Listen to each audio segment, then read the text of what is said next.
site plan for the upcoming 2010 National Home Show, Dream Home.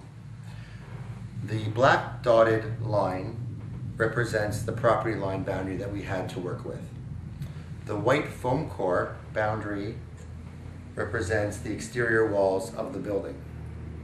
And the wood lattice here represents the steel structure that supports the roof of the existing building.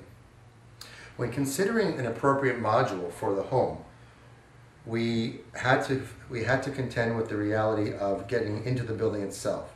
And so these dimensions were our limiting, or one of our limiting factors. So when we considered what we could use, we had to come up with an appropriate dimension that could actually get into the space.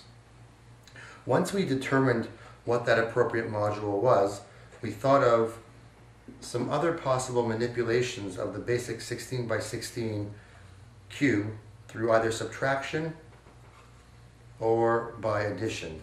That is, adding a roof structure that raises the floor to ceiling height interior.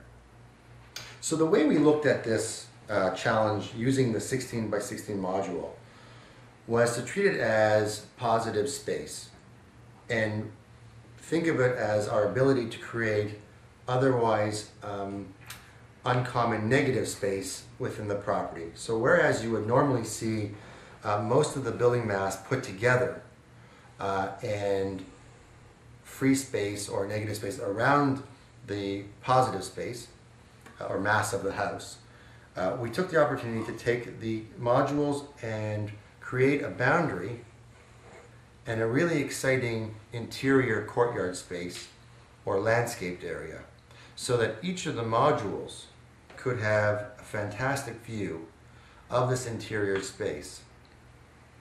On top of that, we looked at the bedrooms as an opportunity to create some monumentality in the scheme. So on approaching the house from the front, you have an entrance canopy which frames the courtyard on one side. You have the bedrooms themselves creating some verticality and monumentality from the entrance vista.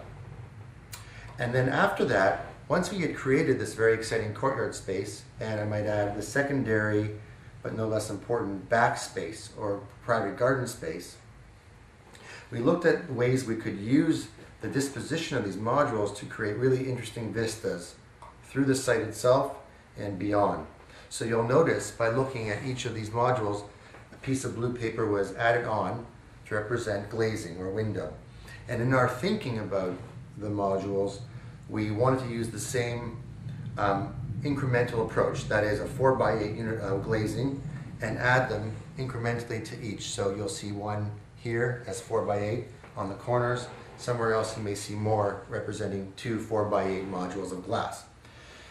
So as you move around the scheme, we found great opportunities to use the glazing modules to create amazing views within the model, within the scheme itself, and without on the perimeter. The scheme has, therefore, I'd say three aspects. An interior living aspect, that is a living outdoor aspect, the layer of the modules themselves, which contain the functions of the house, and then this back area, which creates a very different experience. And in using this system, it was very clear to us that by manipulating these in the ways that we had, that the opportunities seemed infinite to create exciting space using a very basic module.